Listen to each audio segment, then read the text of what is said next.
Good morning, everyone. Welcome. Welcome to the Rebirth Session today.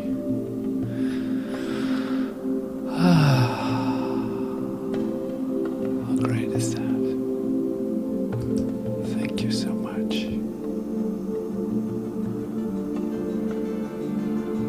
Thank you so much for showing up, for being present here.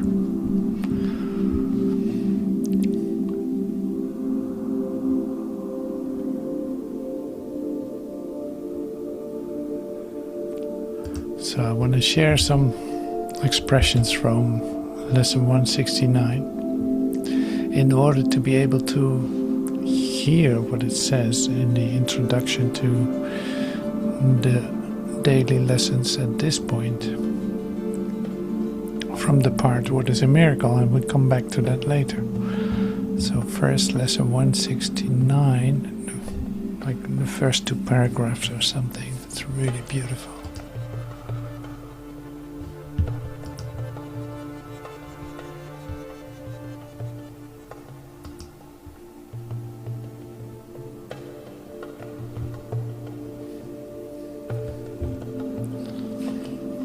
Listen to this.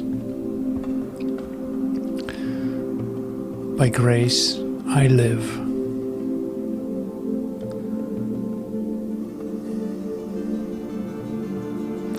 By grace I am released.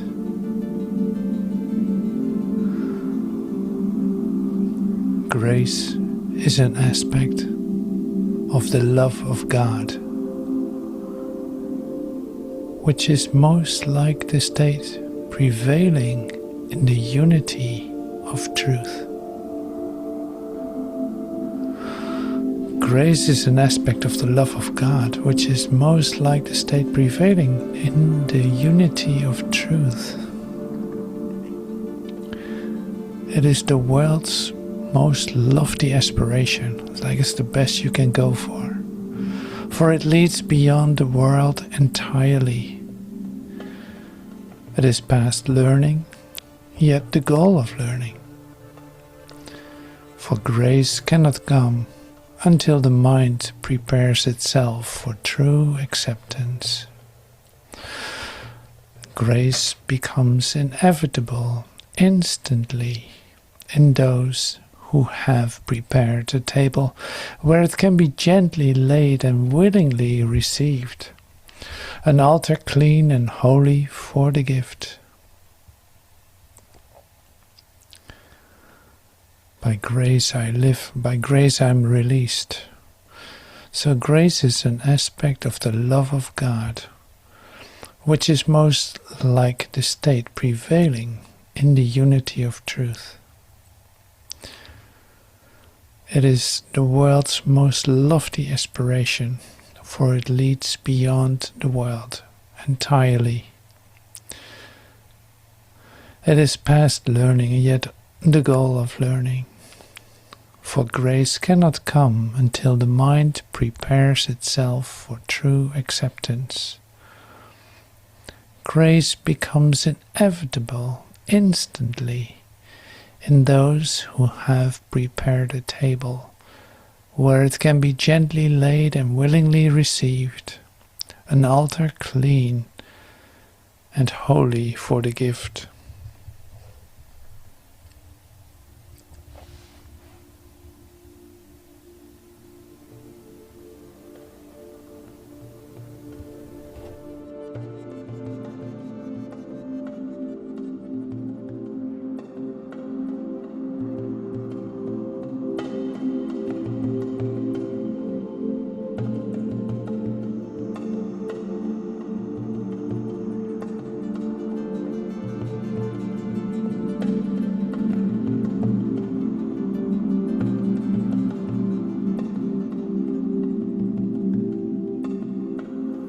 Grace is the acceptance of the love of God within a world of seeming hate and fear.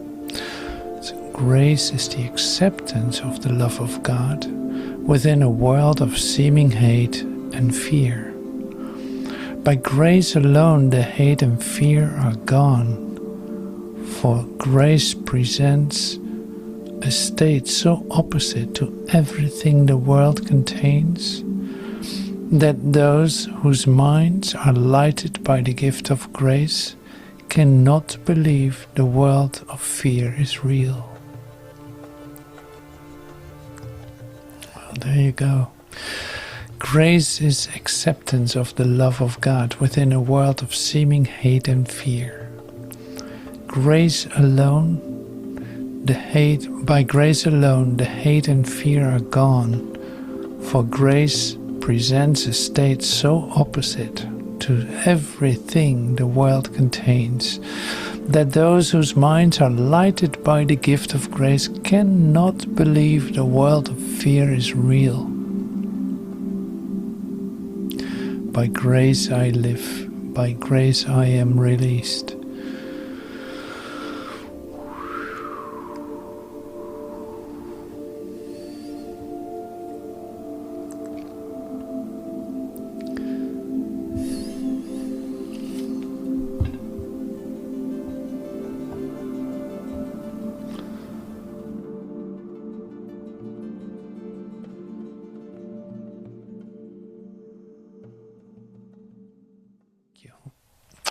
So, this is better, yeah.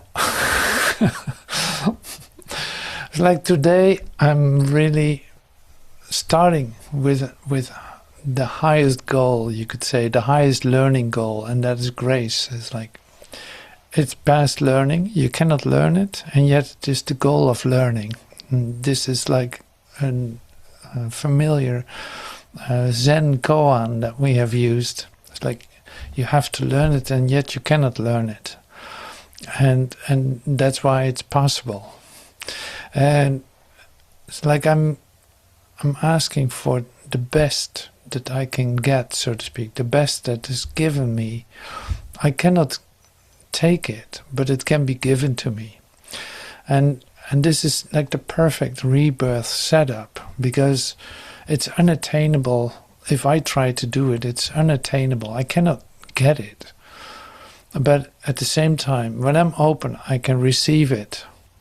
It is given to me. It is, if I prepare the table, it is put there.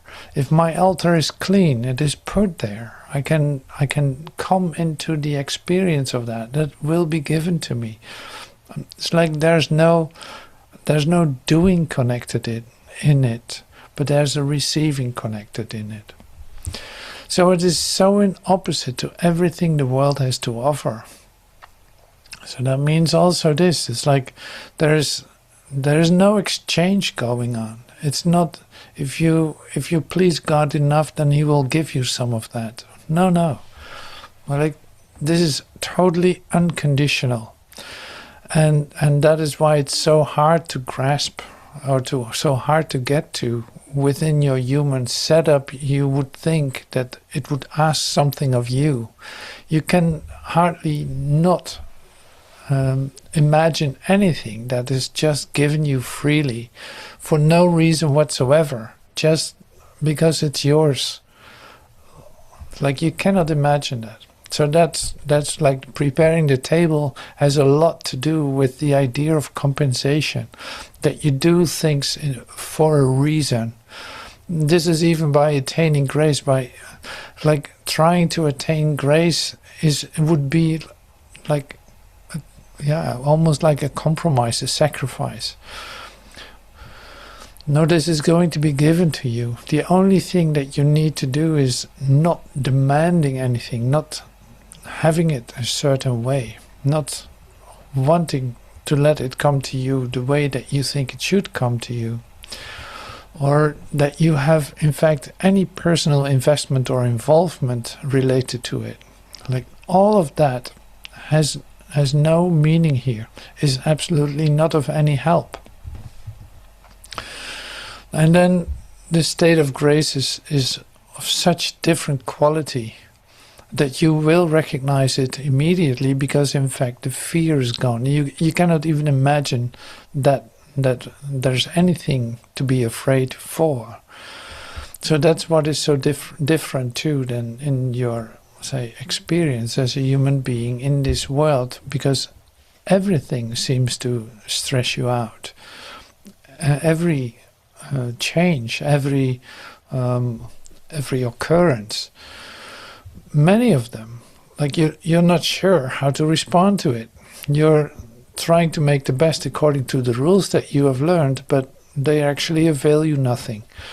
So they only increase the fear, because you think that you need to do something with it, or that something is asked of you, and that immediately brings a discomfort, because it's not an acceptance of this moment as it is. So on the opposite side then, grace is in fact that. Here is something given for no reason whatsoever. It doesn't matter. Like none of the considerations you can have matters. No, you just need to release them. If you release that, then your altar is clean, then the table is set. Then it can come, it can be served to you. So that's it's like you can almost say like freestyle. There's not really a word for it. It's more like your mind is just open to receive this. And no involvement, no investment, but complete openness to receive this. And that's why it's a miracle. It's like we see this in the introduction into what is a miracle. I took out one paragraph too of that, and what happens then is I'll show you, because there's so much in there that brings you in fact right to the say the edge of where you can receive this. That's why this is given. It's like it brings you so close to what it refers to, that you can easily step into it. Now, and this is exactly the place where that happens. In other words, so I share this with you. So this is from What is a Miracle. It's just one paragraph that I took out, like only a couple of sentences. But it's so incredible what is being offered that you might read over it if you don't stand still with it. Forgiveness is the home of miracles.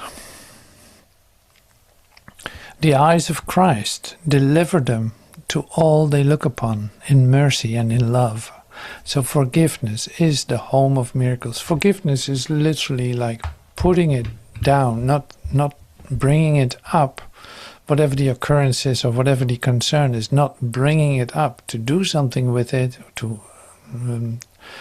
attack it or to defend it. No, you put it down and say like, I let this rest now.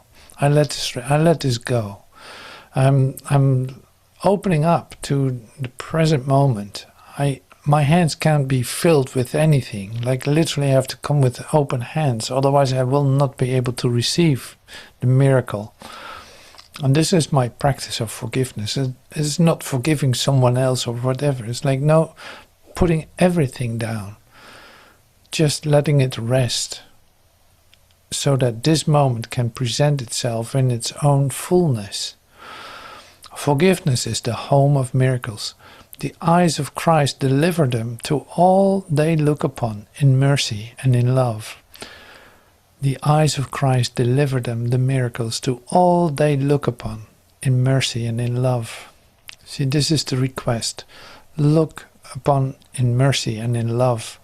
Not in anything, not looking for differences, not looking for injustice, not looking for anything to get, not looking for past regrets, not looking for future imaginings.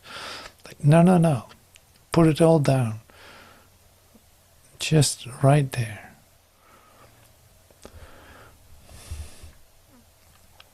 Perception stands corrected in his sight, and what was meant to curse has come to bless. Perception stands corrected in his sight, and what was meant to curse has come to bless. So there's no judgment anymore connected to this. This is you standing still in this present moment to let this moment be whole. not anything else. What was meant to curse, your perception you use, you see things because you judge. You have an investment. You have a right and a wrong in your perception. But here we let that rest and look beyond what is being, literally you allow it to be corrected. What was meant to curse suddenly has come to bless, like you just didn't misperceive it. I'll take some time for this because it's really lovely. It's so fundamental. So that's why I loved it. It is like slowing you down. It's like, okay, put it down. Forgiveness is the home of miracles. You want to experience a miracle? Well, forgiveness offers it. Just relax now. Here's the situation you misperceived. Because the situation was your setup for your justice. To prove something to yourself. Now what you see is not what is there. You allow your perception to be corrected and gently let it fall into place. Suddenly it's revealed to you what is actually given in this moment. It wasn't a curse. No, it was a blessing. You just misperceived because you were so full of your ideas that you wanted to see it like that. And that was all. It was a mistake. Now this goes on during your day, like on a continuing basis, one situation after the other. Everything raises your concern. Everything you perceive with your human eyes. Everything that you literally put out there. You put out there for a reason. Not to say, in fact, to distance it from yourself. That's why you see it with your eyes. That's a mesmeric picture. That's all. It is like a hologram you put up there to justify your right. And this goes on the whole day. So there's plenty of opportunity to train this. Really is. So yeah, it's like what are you putting out there? Well, take a look at it. Don't deny it. You take a look at it and say like, wow, is this what I'm asking for? Unbelievable. There must be insanity that thinks these things. This can't be me. Because recognizing who I truly am, like the love of God extends through me in my recognition of my true self. This is not complying with that. What I see has nothing to do with reality. Literally, I make it up. Perception stands corrected in His sight, in your Christ eye. And what was meant to curse has come to bless. Each lily of forgiveness, every time you put down your idea, you just hand over your idea. You say like, okay, I'll let it go. Yeah, I wanna experience the fullness of this moment. So each lily of forgiveness offers all the world the silent miracle of love, because you have no other investment in that moment. You just say, put up your sword. You just lay down your attack and defense. You just surrender into that and say like, no, I don't want that. I want the silent miracle of love. I want to experience that. Well, you see in the next sentence. And each is laid before the word of God. And each is laid before the word of God upon the universal altar to Creator and creation, in the light of perfect purity and endless joy. So each is laid before the word of God upon the universal altar to Creator and creation, in the light of perfect purity and endless joy.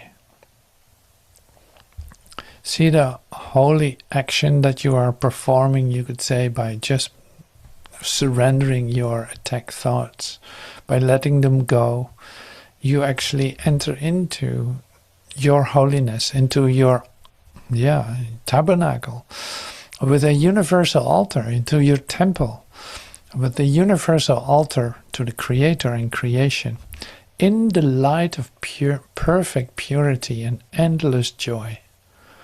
Perfect purity. Because it's untouched by your ideas. It's untouched. It is just as it is. Yeah. So these were the expressions that I wanted to share. And each is laid before the Word of God upon the universal altar to Creator and creation in the light of perfect purity and endless joy. Grace is an aspect of the love of God which is most like the state prevailing in the unity of truth. It's like, this is the same thing. It's like bringing you to the altar within, handing over every idea that you held for a moment. Okay. Grace becomes inevitable instantly in those who have prepared a table where it can be gently laid and willingly received, an altar clean and holy for the gift. So what I'm sharing here is this then, is like, this is an almost like a holy ritual that you are performing. You think it has something to do with just letting go, but that's not the thing. It's like, it's not just letting go. You allow yourself to enter into the altar, in front of the altar, in your temple, in your holiness. You enter into your holiness by doing this. So that's like the mind training.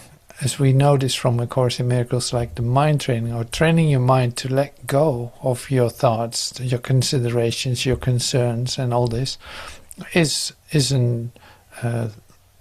something that you do in order for your altar to be clean. But that's an actual, it's like holy ritual that you are performing. You put that down in order to enter into the temple and stay in front of the altar with empty hands, so that grace can come to you and the light of miracles can shine upon you. So that is the beauty of this.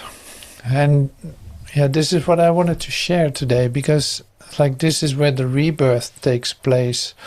In that sense, it's like let us see if we can come to that. Like this asks for the practice in itself, not for words, but the practice in itself.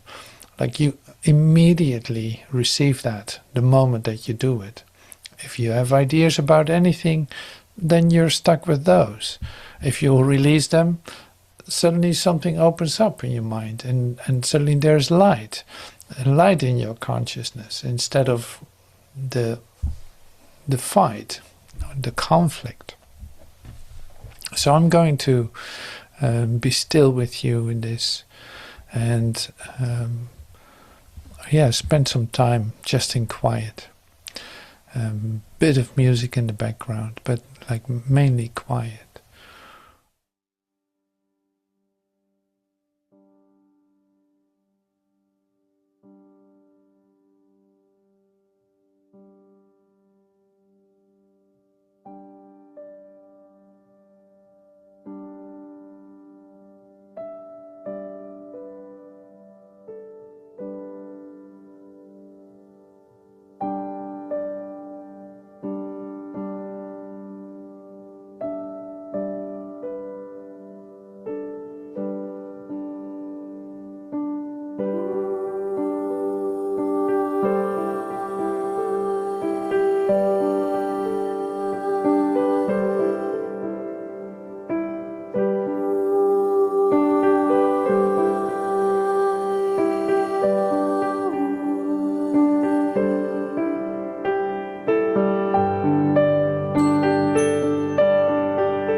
All right.